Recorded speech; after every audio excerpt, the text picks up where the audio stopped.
السلام عليكم يا شباب. أنا محمد الجوهري هتكلم معاكم في الفيديو ده عن هجرة المهندسين لأستراليا from A to X. ليه to X؟ لأن احنا هنقف عند الأوتكم بتاع التقييم من Engineers أستراليا ومش هنكمل بعد كده. هنتكلم في الفيديو عن المigration requirements عامة، هنتكلم عنها بسرعة جدا علشان الناس اللي مش عارفاها، لو حد لسه بادئ الموضوع خالص دلوقتي يعرفه، بس مش هناخد فيها وقت كبير. بعد كده هنبدأ نتكلم عن الاسسمنت، واحنا بنتكلم عن الاسسمنت هنقول ايه الريكويرمنتس المطلوبة وايه الاوراق المطلوبة، وهنقول شوية يوسفول تيبس كده وانت بتجهز الورق وانت بتعمل الريبورت بتاعك قبل ما تجهز، وانت بتجهز شهادات الخبرة وانت بتجيب الورق من النقابة ومن الكلية ومن كل الاماكن دي. ايه التيبس اللي تخلي بالك منها علشان ما تضيعش وقت وعلشان تخلص حاجتك مظبوطة وبأقصى سرعة. بعد كده هنتكلم شوية عن الاسسمنت كرايتيريا وازاي تكتب السامري ستيتمنت، وبعد كده ازاي تكتب الكومبليت سي دي ار اللي فيه ال3 كارير ايبيزود. ليه حاطين السامري ستيتمنت الاول قبل ما نتكلم عن السي دي ار؟ دي مش غلطة ولا حاجة، دي مقصودة لان واحنا بنعمل السي دي ار اول حاجة هنعملها فيها تكون هي السامري ستيتمنت، وهنعرف بعد كده ليه احنا هنبدأ بيها. في الاخر هنعمل complete step by step CDR example وهنكتب فيه مع بعض career episode كاملة from A to Z، هنكتبها بناء على ال summary statement اللي احنا هنكون جهزناها من الأول. طيب ال immigration requirements كده بسرعة. أول حاجة علشان تهاجر لازم تكون وظيفتك listed في لستة من الليستتين دول، يا إما ال SOL فبتقدم على تأشيرة 189 أو ال CSOL فبتقدم على الفيزا ال190. طيب تعرف ازاي ان انت وظيفتك listed في اي واحدة من الاتنين دول؟ بتدخل على سايت www.border.gov.au وبتعمل سيرش على skilled occupation lists، فهيطلع لك التو lists دول تشوف وظيفتك او المهنة اللي انت شغال فيها دلوقتي موجودة في لستة من الليستتين دولت ولا لا. لقيت نفسك وظيفتك موجودة تبقى محتاج 60 نقطة. 60 نقطة دول هجمعهم ازاي؟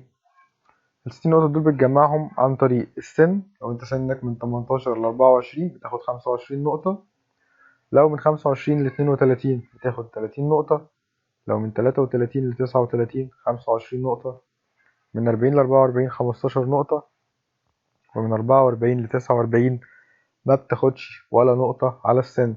طيب اللغة، المينيمم ريكويرمنتس بتاعتك انت محتاج تجيب 4 ستات، 4 رايتنج، 4 listening، 4 reading، 4 speaking. طيب السؤال الشهير، هو ينفع اقسم نتيجة ال4 ستات دول على امتحانين؟ ينفع للاسسمنت بس ما ينفعش وانت بتقدم للبوردر. يعني ايه؟ يعني انجينيرز استراليا بتقبل ان انت تديلها نتيجتك على شهادتين، انا جبت هنا 6 و6 و5 و5 وجبت هنا 5 و5 و6 و6 وتقدمهم هما الاتنين مع بعض. انجينيرز استراليا بتقبل بكده تسهيلا على الناس، لكن البوردر ما بتقبلش. البوردر معتبرة التسهيل اللي هي عملته ان هي بتقبل ايلتس وبي تي اي، لكن انجينيرز استراليا ما بتقبلش بي تي اي، هي بتقبل ايلتس بس.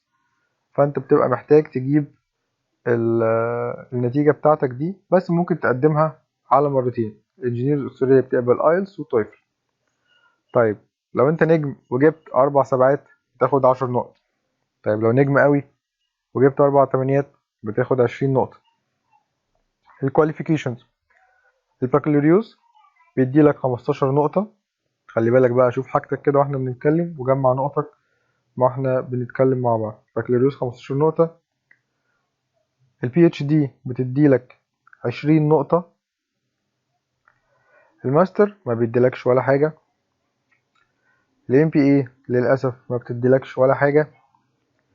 طبعا البي ام بي طالما الام بي اي ما بتديش فالبي ام بي كمان ما بتديلكش ولا نقطة. البريفيوس اكسبيرينس، بتاخد عليها نقط بناء على ايه؟ لو خبرتك اقل من 3 سنين ما بتاخدش ولا نقطة. طب هو ينفع اقدم؟ ينفع لو انت قدرت تجمع 60 نقطة من غير النقط بتاعة الخبرة. لو ما بين 3 و4 سنين بتاخد 5 نقط، ما بين 5 و7 سنين بتاخد 10 نقط، اكتر من 8 سنين بتاخد 15 نقطة. طيب مين اللي يقول بقى ان انت خبرتك هو عدد السنين دي؟ انت اللي تقول؟ لا طبعا. مين اللي يقول ان انت مهندس اساسا؟ انت اللي تقول؟ لا طبعا. لازم يكون ليك جهة معادلة بتعادل معاها شهادتك مبدئيا، ولو عاوز كمان تعادل سنين الخبرة بتعادلها. طيب تعرف منين جهة المعادلة بتاعتك دي؟ بتعرفها عن طريق السايت ده www.anzescosearch.com. بتدخل على السايت ده وبتكتب المهنة بتاعتك وتشوف مين جهة المعادلة بتاعتك. في جهات معادلة كتيرة، أشهرهم بالنسبة للمهندسين انجينيرز أستراليا. معظم تخصصات الهندسة انجينيرز أستراليا هي اللي بتعادلها. لو انت لقيت ان جهة المعادلة بتاعتك هي انجينيرز أستراليا كمل الفيديو، لو لقيتها حاجة تانية غيرها ما تكملش الفيديو. طيب لقيت نفسك مجمع 60 نقطة أو على الأقل 55 نقطة، ولقيت إن جهة المعادلة بتاعتك هي انجينيرز أستراليا، كمل بقى وتعالى نشوف انجينيرز أستراليا بتقيم مين، بتدي الاسسمنت بتاعتها لمين. انجينيرز أستراليا عندها 3 categories للoccupational categories in engineering. بالنسبة ل engineering أستراليا، أول حاجة professional engineer، تاني حاجة engineering technologist، وتالت حاجة engineering associate. معظم الاختلاف على ايه؟ على professional engineer والengineering technologist، وده السؤال الدايم وده الخلاف اللي موجود على طول ما بين الناس. هو في فرق بين الاتنين ولا لأ؟ طب لو في فرق هو ايه الفرق؟ طب هو ايه الأحسن؟ أقيم نفسي كبروفيشنال انجينير ولا engineering technologist؟ لازم أول حاجة نفهم ايه الفرق بينهم. أولا البروفيشنال انجينير بيبقى متخرج من 4 year bachelor degree in engineering. الانجينيرنج تكنولوجيست 3 سنين بس، وبتكون في التكنولوجي ديجري ان انجينيرنج. ده بيكلور ديجري، ده بيكلور اوف تكنولوجي ديجري. هي حاجه مش موجوده عندنا، او الانجينيرنج تكنولوجيست مش وظيفه موجوده عندنا، بس هي وظيفه موجوده هناك. البروفيشنال انجينير focuses on overall systems. التكنولوجيست focuses on interactions within the systems. البروفيشنال applies established engineering methods to complex engineering problems. El technologist applies established engineering methods, techniques, tools and resources within the technology domain. تقريبا الاتنين بيعملوا نفس الحاجة. Engineering professional pursues engineering opportunities taking environmental, community, social issues into account. هنا بقى بيتكلم عن مهندس بيبص على كل حاجة، عليه الاوبورتيونيتيز اللي قدامه، بيخلي باله من الانفيرومنتال افكتس، بيخلي باله من الايكونومي اللي حواليه، عارف ايه كل الستيك هولدرز اللي عنده في المشروع، عارف ايه الاوبجيكتيف بتاعه. لكن التكنولوجيست هم حاطينه في حتة او هي وظيفة ما تقدرش تقول عليه تكنيشن، وما تقدرش في نفس الوقت تقول عليه مهندس، لان المهندس بالنسبة لهم احنا يا جماعة شهادتنا دي بالنسبة لهم شهادة بروفيشنال انجينير. احنا خدنا ماثيماتكس كتيرة، درسنا كل حاجة in details و in depth لأقصى درجة، خدنا تفاضل وتكامل ونظريات و4 سنين، يعني خدنا التخصص بتاعنا من أوله لآخره، فإحنا بروفيشنال انجينير. طيب علشان خلاص هنقدم كبروفيشنال انجينير، بيقبل ايه الانجينيرز أستراليا؟ بيقبل ايلتس مينيمم سكور 6 في كل موديول زي ما قلنا، وبيقبل تويفل بالدرجات اللي مكتوبة دي، listening 12 و reading 13 writing 21 و speaking 18.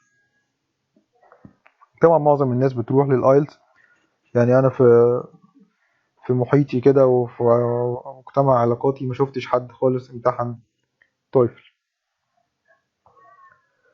طيب ايه الاسسمنت ريكويرمنتس بقى؟ ايه الريكويرمنتس المطلوبه منك علشان تقدم ابلكيشن وتدفع الفلوس وتطلب اسسمنت؟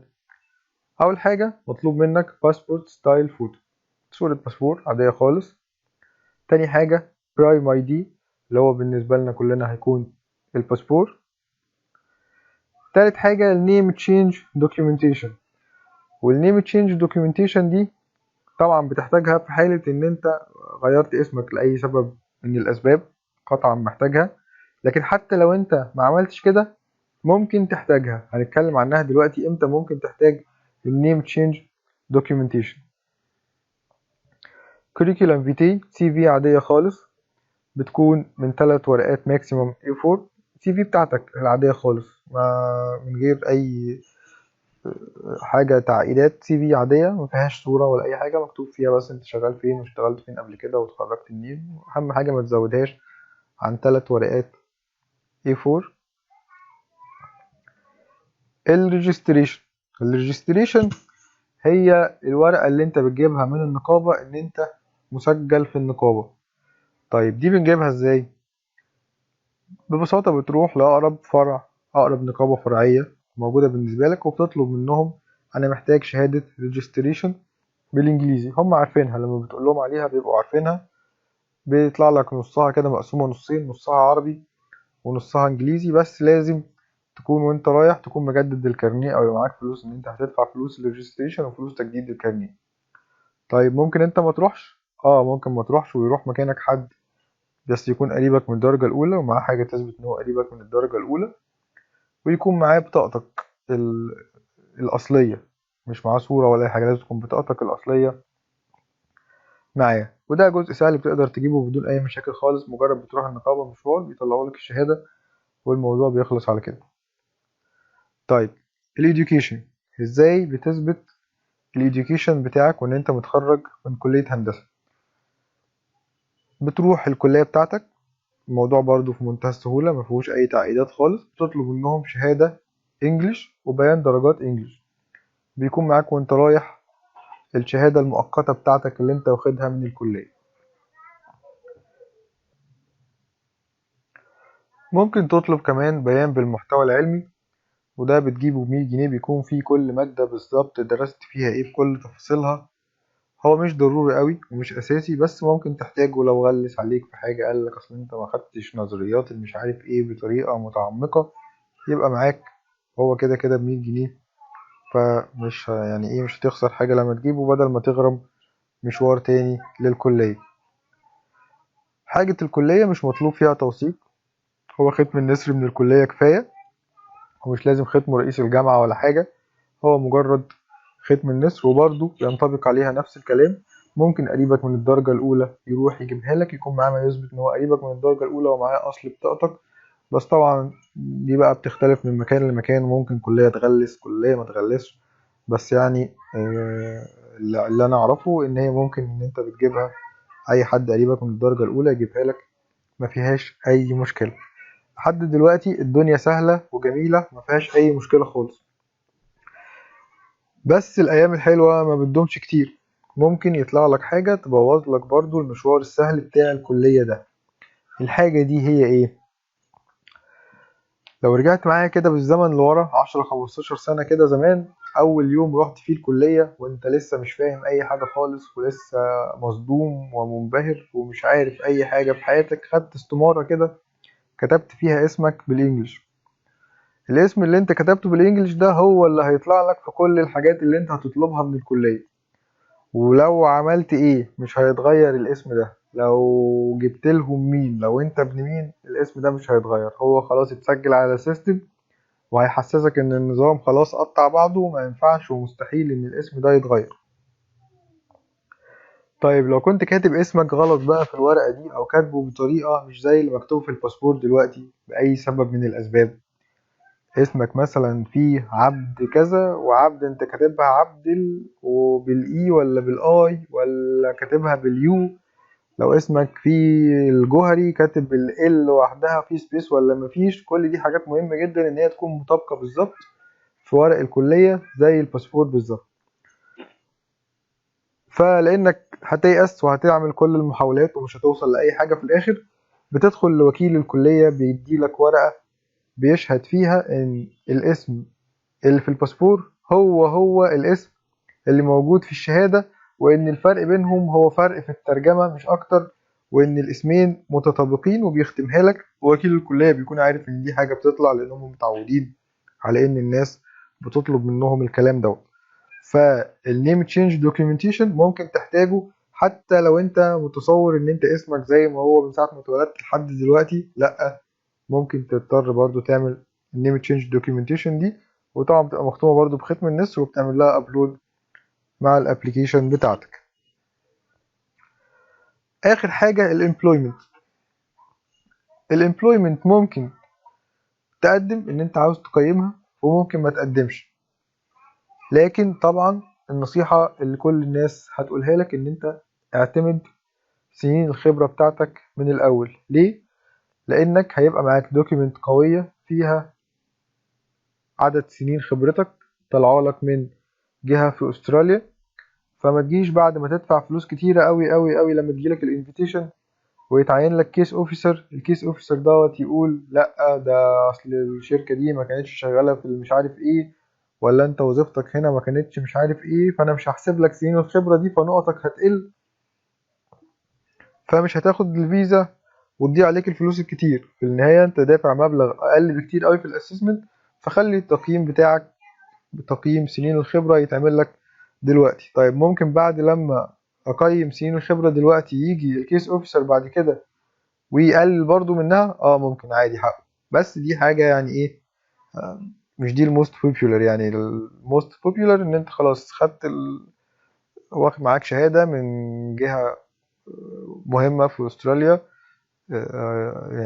كيان كبير للمهندسين بيقول ان انت مهندس وان انت عندك كذا سنة خبرة، يعني في معظم الاحوال هو ده عدد سنين الخبرة اللي بيتحسب لك هنا، هو عدد سنين الخبرة اللي انت بتقدم بيه واللي بيتحسب لك عليه النقط.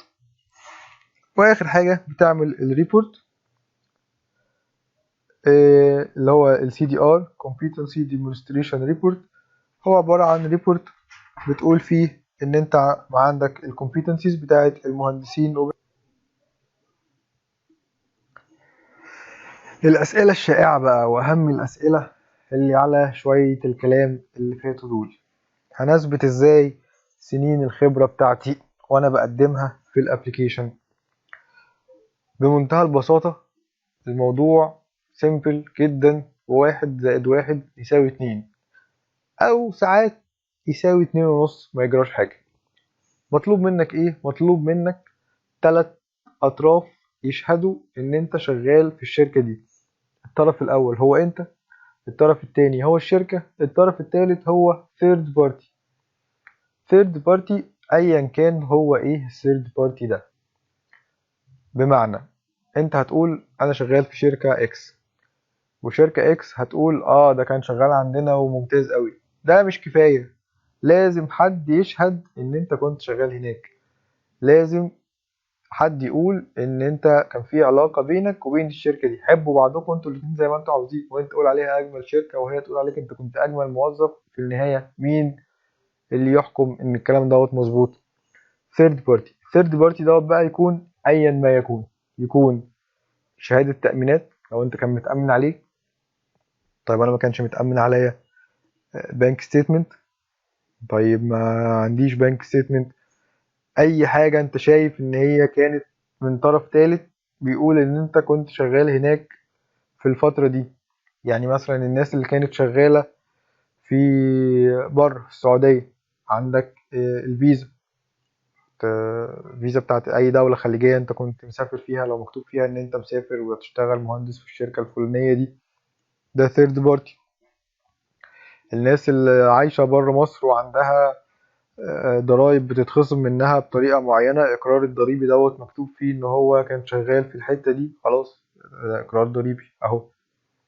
فأنت بتحتاج تجيب من شركتك شهادة خبرة، انت بتقول ان انت كنت شغال هناك، و third party ايا ما كان مين هو الثيرد بارتي ده يشهد ان انت كنت شغال هناك. طيب فشلت خالص ومش قادر تجيب اي ثيرد بارتي، في ديكليريشن بيتعمل ان حد كان شغال معاك في الشركه بيروح معاك وبيقول ده كان شغال في الشركه دي في الفتره دي من كذا لكذا. بس يعني في اللي انا اعرفهم هو حد واحد اللي عمل الحكايه دي، وفي الاخر ما اتاخدش بيها بعد ما ضيعت منه وقت كبير قوي. في الاخر السنه دي ما اتحسبتلوش وراحت عليه برضو حتى بعد ما عمل الديكليريشن وبعد ما جاب حد وراح بيه. فموضوع الديكليريشن ده يعني ايه، ما ينصحش بيه. طيب شهادة الخبرة هل ليها فورم معينة؟ لا، ملهاش فورم معينة ولا أي حاجة خالص. مطلوب منك بس يتكتب فيها إن أنت كنت شغال في الشركة، والفترة اللي أنت كنت شغال فيها من كذا لكذا، وكنت بتعمل إيه. دي حاجة مهمة أوي إن أنت تكتب كنت بتعمل إيه في الشركة. كانت المهام الوظيفية بتاعتك 1 2 3 4 5 6 10 3 أي حاجات المهام الوظيفية بتاعتك تلستها كده تحطها في ورقة وتروح بيها للشركة تقول لهم أنا عاوز شهادة الخبرة بتاعتي يكون مكتوب فيها الكلام ده. وفي الآخر في آخر الشهادة من تحت بيبقى مكتوب رقم مديرك المباشر أو رقم حد في الاتش ار، المهم رقم بني آدم يتصلوا بيه يتأكدوا منه إن المعلومات دي صحيحة. لأن لو ما اتصلوش ساعة الأسسمنت بيتصل ساعة ما قبل ما تبقى الفيزا بتاعتك جرانتد، بيتصلوا برضو يتأكدوا من البيانات دي. فطبعا في كل الأحوال خليك أمين في كل المعلومات اللي أنت بتقولها، علشان الموضوع أنت دافع فلوس كتيرة قوي ومش مش هتقدر تتحمل ريسك إن تروح عليك الفلوس دي بسبب معلومة غلط أنت قلتها. الأسئلة التانية برضو اللي بتتسأل دايما على الجزء ده، هو الأوتكم بتاع انجينيرز أستراليا دي expiration date. بص يا سيدي، من البرسبكتيف بتاع انجينيرز أستراليا هو ملوش أي expiration date. هو خلاص احنا اعتمدنا لك كده، انت مهندس عندنا طول العمر وعدد سنين الخبرة بتاعتك دي خلاص احنا اعتمدناه في التاريخ الفلاني، انت عندك 5 سنين خبرة خلاص احنا اعتمدناه وما عندناش اي مشكلة ان احنا مش محتاجين نعيد تاني بعد كذا سنة نعيد لك حاجة تاني. خلاص احنا كده اديناك اللي انت عاوزه. بس من البرسبكتيف بتاع الديبارتمنت اوف immigration and border الكلام دوت مش دايما valid. يعني ايه بقى؟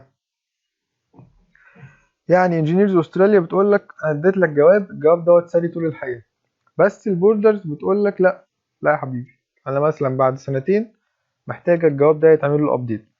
الجونيورز استراليا ما عندهاش اي مشكله ان انت تكونتاكت الجونيورز استراليا وتطلب منهم ابديت على الليتر بيقول لك على الاجراءات اللي انت المفروض تعملها وبيتعمل له ابديت. فهو يعتبر ليه اكسبيريشن ديت وملوش اكسبيريشن ديت. يعني في كل الاحوال في الاخر انت مش هيتعمل لك اسسمنت تاني ومش هتعمل ريبورت تاني ومش هتخش في كل الوش ده تاني.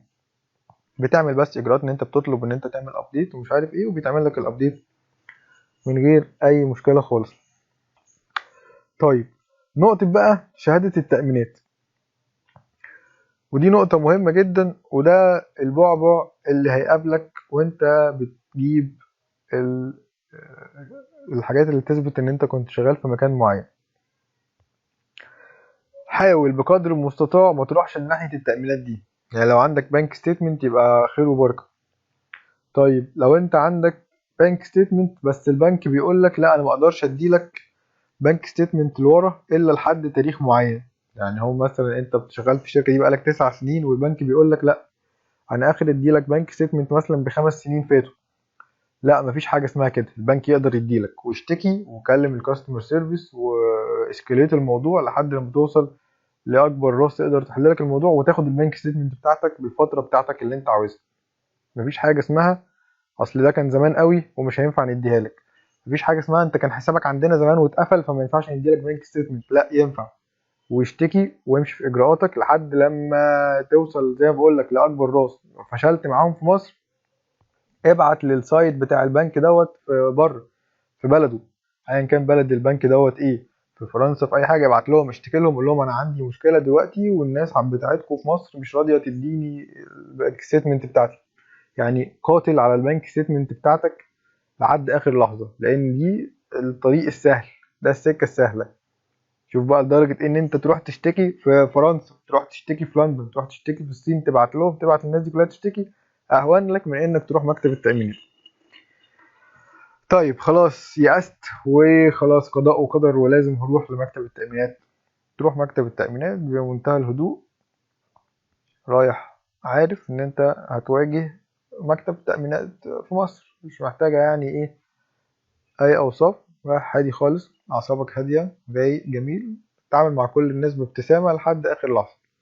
تروح على الشباك تقول له لو سمحت، في حاجة مهمة برضه، هيبقى في فورمة موجودة على الجروب للجواب بتاع التأمينات، وموجودة على النت لو عملت سيرش عليها هتلاقيه، فورمة كده للجواب بتاع التأمينات المفروض يكون شكله ايه، تبقى رايح طابعها من نفسك كده، ما تجيبش لنفسك الكلام، انت رايح طابع الفورمة دي بحيث بس حد هيملاها لك ويختمها لك، غالبا مش هيرضى برضه وهيحلف لك على المية تجمد ان خلاص مكتب التأمينات بطل يطلع الجوابات دي.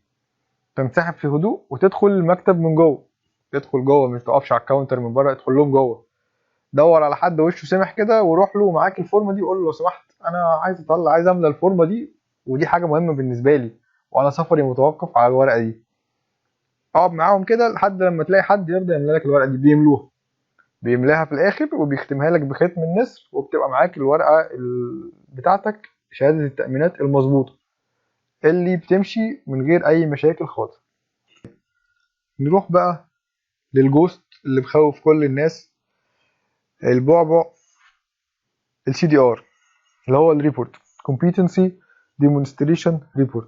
كل الحكاية ان انت لازم تكتبه in your own words، لازم الكلام المكتوب يكون كلامك انت، ما تكونش نقله copy paste، ولازم يكون في شوية حاجات هنقول عليها واحنا بنتكلم واحنا بنعمله مع بعض، احنا هنعمله مع بعض خطوة بخطوة، لازم تكون في شوية الحاجات دي علشان يتقبل ك CDR ل Professional Engineer.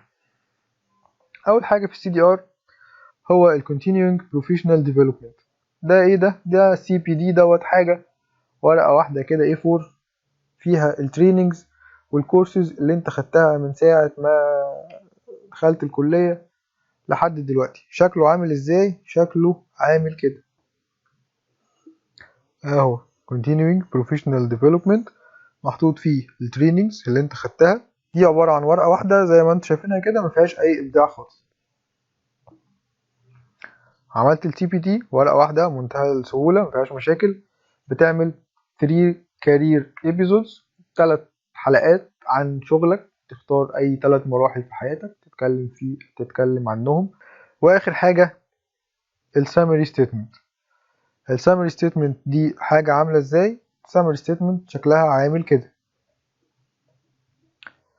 مكتوب فيها جدول كده 3 صفوف في الكومبيتنسي element، بريف كده كلمتين بتكتبهم انت ازاي بتديمونستريت الكومبيتنسي element دوت وازاي بتطبقه في شغلك، ورقم الباراجراف اللي بيثبت الكلام اللي انت كاتبه دوت في الكارير ايبيسودز اللي انت كتبتها. لازم يلاقي في السامري ستيتمنت دي، هي موجوده في البوكلت، ليها فورمه وليها نقط معينه لازم تتحط فيها، لازم يلاقيك مغطي كل النقط دي.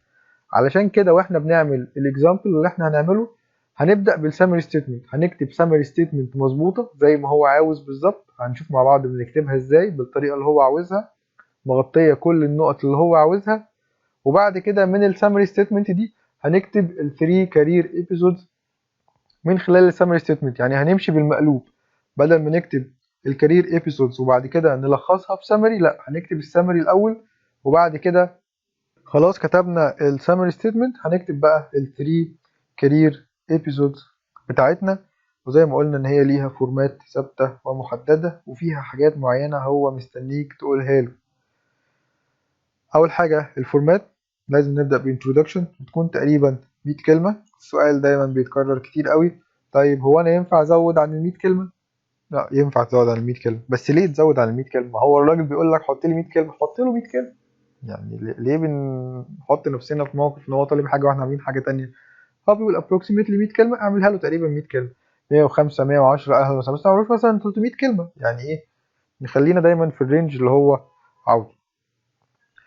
الباك جراوند من 200 ل 500 كلمه، التزم بال 200 ل 500 كلمه، معلش تعالى على نفسك شويه، انا عارف ان انت عملت حاجات اكتر من كده بكتير ونفسك تقول كلام كتير، بس نلتزم يا جماعه بالكلام اللي الراجل قايله. طيب لو انا ما التزمتش يعني ومزودها شويه ولا قللها شويه الدنيا مش هتتهد، بس مفيش داعي. يعني خلينا دايما نتعامل، فكر ان انت بتقدم حاجه لاستشاري، وهو الاستشاري دوت طالب منك حاجات معينه، ولو انت في شغل بتعملها له، ما بالك بقى انت بتعمل حاجه لنفسك مع حد في استراليا بيعتمد لك شهادتك. فيعني نحاول نلتزم بالكلام اللي هم عاوزينه. بعد الباك جراوند بنكتب personal engineering activity، بتكون ما بين 500 و1000 كلمة، نلتزم برضو بيهم. دي بقى اللي انت بتكتب فيها انت عملت ايه بالتفصيل للمستفيد، وتحط فيها كل اللي انت عاوزه. ال1000 كلمة هيكونوا كفاية جدا يعني ان انت تحط كل الكلام اللي انت عاوز تقوله. وفي الاخر سامري من 50 ل 100 كلمة بتسمرايز فيه اللي انت قلته في كل الكلام اللي فوق ده. المفروض ان احنا نعمل مع بعض step by step example، ونكتب زي ما اتفقنا كده في اول الفيديو الكارير ايبيسودز مع بعض، ونكتب السامري ستيتمنت مع بعض. بس الوقت جري بينا جدا جدا جدا يعني، فخلينا نعتبر ان الفيديو دوت هو بارت 1، ونعمل بعديه فيديو تاني بارت 2 نعمل فيه الاكزامبل مع بعض خطوة بخطوة. اخر حاجة قبل ما نقفل الفيديو، الفيديو مفيش اي حقوق مرتبطة بيه خالص، ولا ليا ولا لأي حد. الهدف الاساسي والرئيسي والوحيد منه ان الناس تستفيد منه، فاللي عاوز يستخدم الفيديو اي استخدام هيؤدي في الاخر الى ان الناس تستفيد منه يستخدمه من غير ما يستأذن خالص.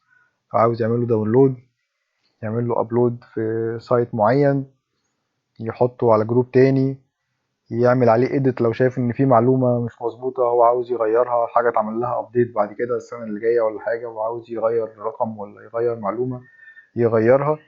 اي حاجة هتؤدي الى ان الناس تستفيد من الفيديو بشكل اكبر احنا معاها وبنشجع اللي هيعملها. شكرا لوقتكم، السلام عليكم ورحمة الله وبركاته.